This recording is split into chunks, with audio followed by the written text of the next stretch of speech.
Is there an issue if the parents of the Chasan or Kallah share the same names? For example, both fathers are called Yitzchak or both mothers are called Rivka, and cases of the like.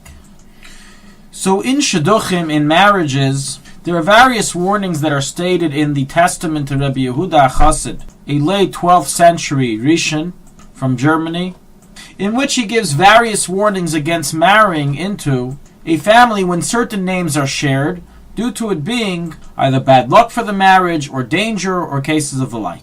So the question is, does this include a warning against the parents of the Chasan and Kallah sharing the same names or not? So there's a clear ruling in the Tava of Rabbi Yehuda Chassid, number 24, that if the parents of the Chasan and Kallah have the same exact name, they should not have their children marry each other. In general, although there is a question as to whether the commands of Yehuda Chassid are applicable to all Jewry or only to his descendants, in general we are stringent in it. However, in this case, there are various doubts that are brought up in the Poskim. Some say that the warning of Yehuda Chassid applies both to the mother and the father of the Chasan and Kallah, that neither of them may share the same names. So the father's name can't both be Yitzchak and the mother's name can't both be Rivka. However, some Poskim say that it only applies if the father's name is identical, but not if the mother's names are identical. Others say that altogether this entire statement of Yehuda Chassid is referring to back in the day when parents would marry off their children at a young age. However, today when people marry themselves off, it is no longer relevant. We don't have to pay attention to the names of the parents of the Chasan and Kallah. Others write that the statement of Yehuda Chassid only applies by rare names that are shared. However, common names that are shared, such as Avram, Yitzchak, and Yankov, then this does not pose any concern.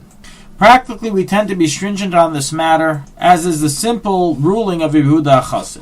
However, there are a number of exceptions and loopholes to this rule. Number one is based on the Truva of the Tzemach Tzedek, that if any one of the parents has a second name which is not shared with the other parent, then there's no worry. So if one person's name is Avram Yitzchak and the other father's name is Yitzchak Ber, so even though they share the same name of Yitzchak, it does not pose a problem. Or if one is called Chaim Baruch and the other one is called Chaim, it's also not a problem, as when one has two names, it's not considered the same name as a single name. Due to this, in the event that one wants to go through with a shidduch, even though the father or mother of the Chasan and Kallah share the same name, if a second name is added to one of those parents, it suffices. And thus, as the Rebbe suggested in a letter, if the mother shares the same name, then one of the mothers should have a name added and have her name changed. To now have two names, and it is thus not identical to the first name. All in all, whenever there's cases of doubt or question in these matters, one is to contact the Rav for final verification. Thank you for listening to Shulchanaruchharav.com. Our free services of making Torah knowledge available to the public depends on donors like you. Please help us continue our work through making even a small contribution at www.shulchanaruchharav.com under the Daily Halacha Dedication section or in the subscription page. Also, check out our online courses and many sefarim available for purchase that will both enhance your Torah knowledge and help support our work.